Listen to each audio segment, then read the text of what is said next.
Hi everyone, it's Courtney. Welcome back to Courtney's 5 Critical Classics. This week I decided to do something a little different because a lot of people always say to me, you live in the past, you don't listen to anything new. So this week I am going to do 5 post-1980s bands that gave me hope for the music industry.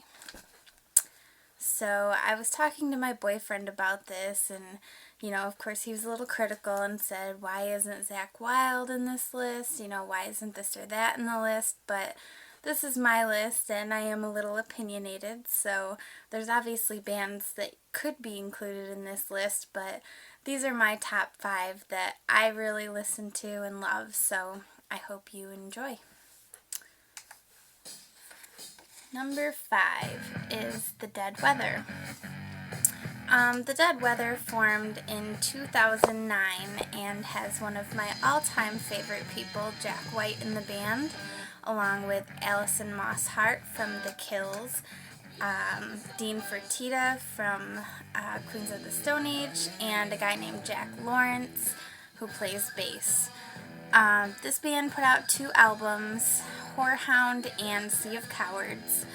They're a little bit heavier than stuff I normally listen to, but as soon as I heard Jack White was in it, I had to listen, and they're not too shabby. A little bit harder, but they do have great influences, so it does come out in their music, and I really enjoy it. This song is called Blue Blood Blues. It does have Jack White on vocals in this one. It's mostly Alison singing with this band, but this is mostly Jack, and I really do enjoy this song, along with most of their other ones. So that is my number 5.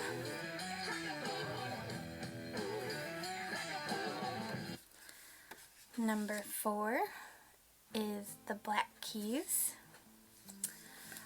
I think there's something to be said about a 2-piece band. Some people can pull it off and some can't, and I think the Black Keys did an excellent job. They came out in 2001. They do have 7 albums out. They didn't really become popular until recently, 2009, but they have a very simplistic sound, I think, and you can definitely hear their influences in their music. This song playing right now is called Little Black Submarines, and it has drawn comparisons and critical comments saying that they kind of stole from Stairway as well as Mary Jane's Last Dance once the song picks up. I say boo to that. Everybody has to have their influences, and one song or another is going to sound like a different song that was already played by some other band. But I really do enjoy the vocals by this band, as well as just the way they put their music together. I mean, El Camino is just such a great album. They do have a couple other songs, Gold on the Ceiling. It's really simple. It's kind of, throwback, but I think they do a good job of being just a 2-piece band. Like I said, not many people can pull it off, but I think that the Black Keys really did. So that is number 4.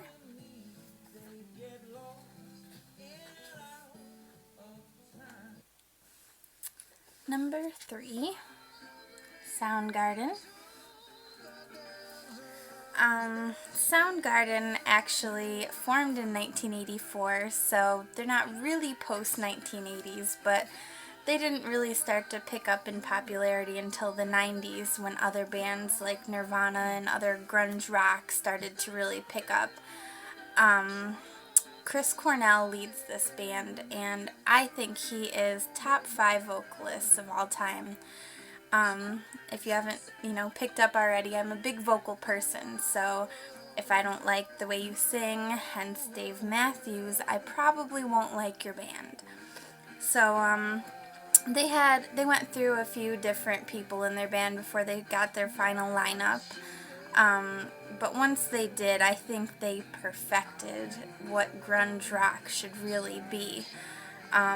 their lyrics, if you read into them, you know, anybody can relate to something that Chris Cornell has said in one of his songs.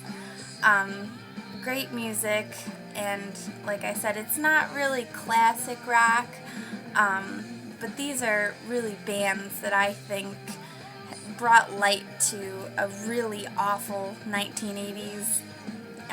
I didn't really like anything that came out of the 80s besides, you know, myself, of course. So once the 80s passed and grunge rock started coming to light, I think it was one of the best things that ever happened. So I highly recommend listening to the grunge rock. I'm a big fan. This song is called Burden in My Hand, and that is my number 3.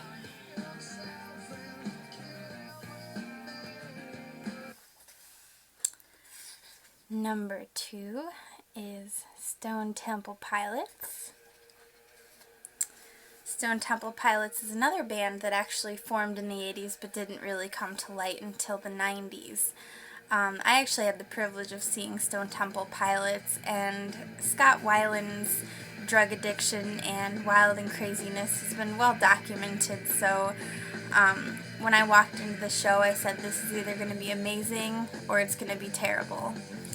Luckily it was an amazing show. He didn't pass out on stage or forget any words.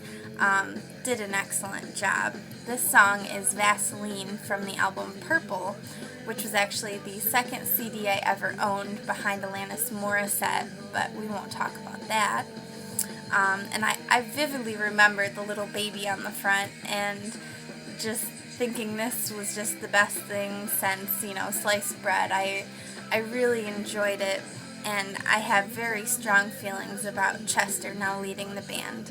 I understand why Scott isn't in the band anymore, but I mean, you know, just because I like Led Zeppelin doesn't mean I'm going to go ask Robert Plant if I can, you know, go hang out with them and play with them. So, I love Chester in Linkin Park, but I have lost a lot of respect for him for going to Stone Temple Pilots. And that is my number 2.